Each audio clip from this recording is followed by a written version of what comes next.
Jadi genre ini merupakan program naungan dari BKKBN, Bu. Ibu udah pernah dengar nggak? Enggak ya? Dengar, Apa Bu? dengar tapi belum paham. Belum paham tapi ya. Dengar. Gelap ya. Jadi nanti kita sebelum lebih dalam ke materi mungkin bahas sedikit tentang genre dulu. Nanti dibahas lebih rinci lagi sama Bang Pandinya, Bu. Jadi sedikit Bu saya kasih tahu tentang genre. Kenapa sih ada genre ini, Bu? Jadi waktu itu kan, Bu, kalau misalnya kita membuat sebuah program itu pastinya ada masalah nih kan, Bu. Ada masalah dan di masa itu BKKBN melihat masalah-masalah yang terjadi terhadap remaja di seluruh Indonesia, khususnya di Sumatera Utara. Nah, si BKKBN ini lihat Ibu duduk di kursiku biar aku di sini. masalah remaja kan, Oh, itu ada kursi tunggu. gitu kan. Terus ada pemakaian narkoba, terus merokok, seks bebas, terus ada hamil di luar nikah. Banyak permasalahan yang terjadi terhadap remaja, bener nggak, Bu? Banyak kan, Bu, khususnya di Sumatera Utara. Nah, dari situ BKKBN melihat ini nggak bisa dibiarin nih ya, si kawan-kawan ini ya kan, anak-anak remaja ini. Nah, disitulah BKKBN membuat sebuah wadah atau tempat untuk remaja, biar si remaja ini bisa merencanakan perencanaan keluarga agar keluarganya itu lebih sejahtera nantinya, Bu. Kayak misalnya mengatur berapa anak nanti pas waktu dia berkeluarga, berapa anak yang akan dibuatnya. Terus sebelum dia menikah pastinya ada tahap-tahap atau proses yang akan dibuatnya, Bu. Kayak misalnya ada 5 transisi kehidupan, itu nanti dijelasin Bang Fadinya lagi, Bu. Nah, di sini saya seperti yang disampaikan sama Mae kami tadi, Bu, bahas tentang cash flow, Bu. Bu tahu cash flow kan, Bu? Cash flow itu kesehatan reproduksi, Bu. Jadi di sini kita membahas sedikit kayak organ-organnya, fungsinya apa sebenarnya, organ laki-laki dan juga perempuan. Jadi gini, Bu, saya mau cerita sedikit kan, Bu. Dulu saya waktu SMP, SMA itu belum tahu tentang mengenai pendidikan reproduksi, belum tahu, Bu. Bahkan teman-teman saya juga belum tahu. Jadi bersyukurlah saya, Bu. Bersyukur alhamdulillah saya gabung genre ini di kuliah, Bu. Jadi telat sekali. Nah, setelah itu saya mempelajari tentang reproduksi. Oh, ini rupanya ternyata fungsi-fungsinya seperti ini. Bahkan sampai dalam intim organ reproduksi itu kita tahu.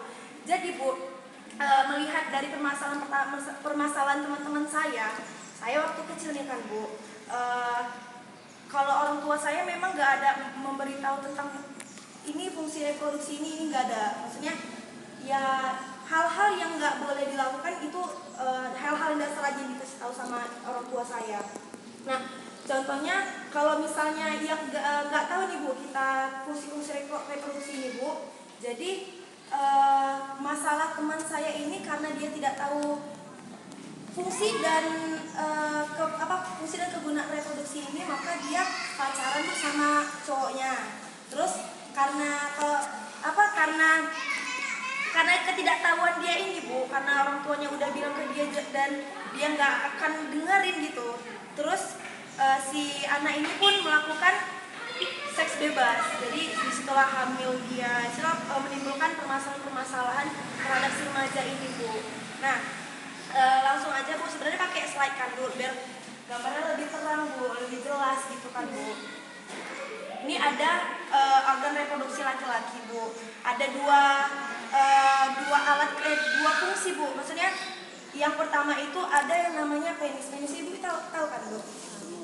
Itu kan bagian dari batang sama si lensnya itu, kayak bentuk payung itu, Bu.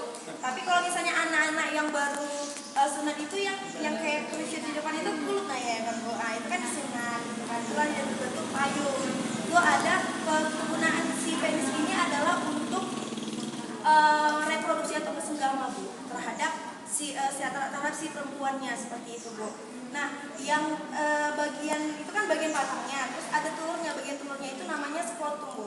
Skrotum itu dia sebagai pembungkus si testis. Di dalam testis itu, Bu, ada bulatan lagi oval, itulah yang di dalamnya namanya sperma. Jadi fungsi si skrotum ini adalah untuk menjaga suhu atau kehangatan sperma itu, Bu. Makanya kan kalau misalnya Ibu kan belum pernah gitu kan, pasti hangat kan, Bu. Saya kan belum pernah gitu. Jadi kan saya tanya ke Ibu juga gitu. Terus, Bu, ada lagi bagian-bagian di dalamnya. Nah, bagian dalamnya itu ada namanya saluran epididymis itu fungsinya untuk air mani Bu. Terus ada juga saluran vas deferens. Nah itu saluran vas deferens itu dialah nanti tempat di mana keluarnya sperma melalui ada namanya kelenjar prostat ini lah Bu. Ada dia Bu, nggak nampak. Nah, ada kelenjar prostat sama ada visual dia. Pokoknya sebagai pengendara si sperma ini Bu untuk keluar karena adanya ejakulasi itulah pokoknya kegunaannya. Nah untuk perempuan Bu, kalau untuk perempuan itu di bagian luar kita tahu lah kayak misalnya kalau perempuan itu yang kayak memang dasarnya itu namanya vulva. Terus ada bagi-bagiannya lagi kayak bibirnya, bibir bagian dalam. Terus ada rahim ya kan Bu, ada rahim. Terus ada namanya vagina. Vagina itu tempat tempat si penisnya ini masuk. Tempat si penisnya ini masuk untuk melakukan seksual ya kan Bu, untuk melakukan seks. Nah, terus ada namanya ovarium. Nah, ovarium inilah Bu tempat di mana menghasilkan sel telur Bu. Jadi kalau nggak salah Bu, seingat saya ovarium itu menghasilkan sel telur 200.000 sampai 500.000 Bu, banyaknya. Nah, setiap bulan itu kan si ovarium ini nunggu si spermanya Bu untuk dibuahi. Jadi dinding rahim ini kan menebal ya kan Bu, menebal.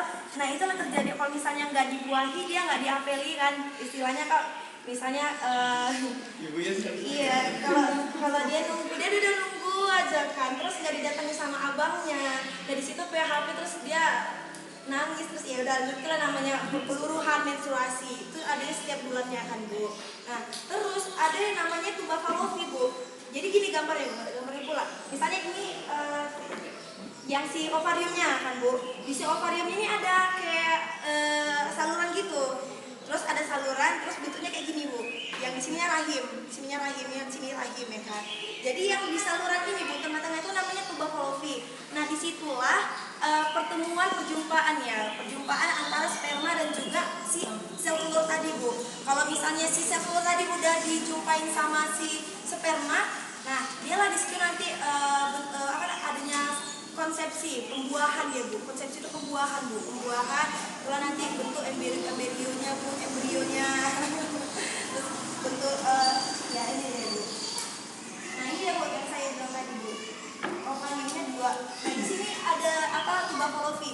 Nah ketika melakukan hubungan Bu, sperma itu lah Bu sama si sel telurnya yang saya bilang kalau misalnya PHP si sel telurnya nggak datang tiap bulan, ya pikirlah dia Bu, meluru dia sampai kayak kalau sembuh kan sakit perut kan Bu. Nah di sini jumpa orang ini Bu, orang ini ya. Jumpa lah sel berdua ini kan Bu di sini udahlah. Jadilah dia di sini Bu, di rahim ini Bu. Nah kenapa dianjurkan BKKBN atau pemerintah kita tuh nikah di 21 tahun untuk perempuan dan 25 tahun untuk laki-laki. Karena kalau misalnya dari sisi kesehatannya Bu, itu udah kokoh Bu rahim kita Bu. Kalau misalnya untuk perempuan, kalau untuk laki-laki reproduksinya sel spermanya itu udah matang. Makanya itu dianjurkan Bu. Nah, jadi Bu kan kalau misalnya kita udah pubertas kan Bu, kayak kami remaja udah pubertas. Kalau misalnya setiap remaja yang udah pubertas itu pastinya itu udah bisa hamil Bu, walaupun sekali aja pertama kali dia pubertas kalau melakukan hubungan seksual itu udah bisa hamil. Jadi itulah Bu salah kaprahnya remaja ini, dia nggak tahu Bu, dia main pacaran aja tanpa adanya alat misalnya kan, kayak misalnya suami istriku melakukan hubungan itu kalau misalnya belum punya anak ya pakai ada namanya alat kontrasepsi kayak kondom gitu kan Bu.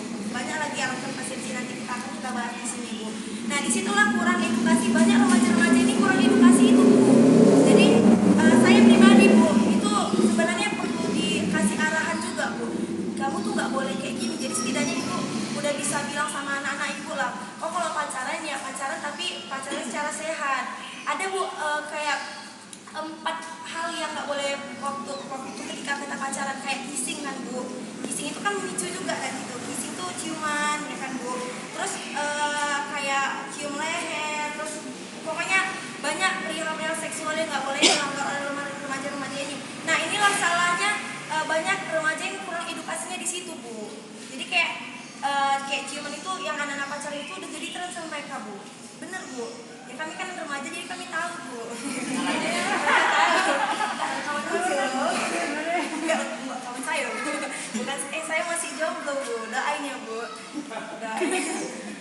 Nah disitulah Bu. Jadi ini kejadian teman saya Bu. Jadi dia nggak tahu lah tentang pendidikan reproduksi, mereka tidak tahu. Banyak teman saya yang masih umurnya sebaya saya, di bawah umur misalnya Bu, itu udah hamil nikah. Karena orang tuanya juga nggak membimbing dia Bu. Ya udahlah Mbak, lo tahu aja lah, terserah kamu mau melakukan apa. Nah, jadi kayak karena di background ceritanya dia anak broken home. Jadi ya karena frustasi jumpa cowok udah jadilah Bu, gitu Bu. Makanya itulah perlu edukasi atau bimbingan terhadap remaja ketika remaja-remaja ini mulai pubertas. Karena pubertas ini kan Bu masa transisi Bu dari remaja ke dewasa. Nah di sinilah sifat-sifat kayak sensitifnya itu ini mau marah aja sama mak sendiri pun marah aja. Saya kayak gitu Bu. Pas waktu mau menuju dewasa kan, transisi dari remaja ke dewasa gitu kan. Jadi sama mama saya marah-marah sama teman kayak nggak jelas gitu dan mencari jati diri kita. Kalau misalnya nggak ada dibimbing sama orang tuanya, berkawan dia dengan lingkungan yang tidak mendukung dia untuk berbuat baik, maka jadilah dia orang yang ya kayak gitu Bu, kurang terarah seperti itu.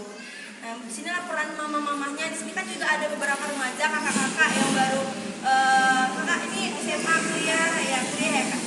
SMA kakak ini dia proses Bu menuju dewasa Bu. Di sinilah masa-masa pencarian bakat, pencarian jati diri ya Kak, benar ya Kak? Ya, sensitifnya di situ loh pokoknya Bu.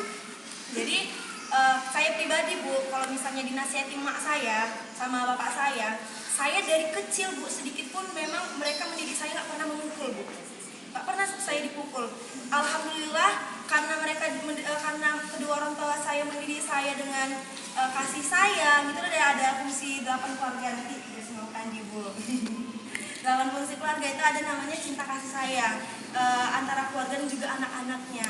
Dari situlah saya dari kecil nggak pernah dimarahin, cuma nggak pernah dipukul Bu. Itu memang pantangan sama papa saya sendiri. Karena saya orangnya Bu, kalau misalnya dimarahi saya makin menjadi. Tapi kalau misalnya saya salah, dibilang baik-baik, terus diajak diskusi Bu. Remaja suka diajak diskusi Bu. Apa masalah kamu nak? Baru dia lebih terbuka Bu. Kalau misalnya kau semua dia malah ya suka aku gitu-gitu Bu. Bener nggak Bu? Bener nggak Kak? Kayak gitu kan kita kan? Gitu kami Bu. Nah, jadi ini kan Bu. Terus ada pas waktu masa konsepsi itu kan saya katakan itu adalah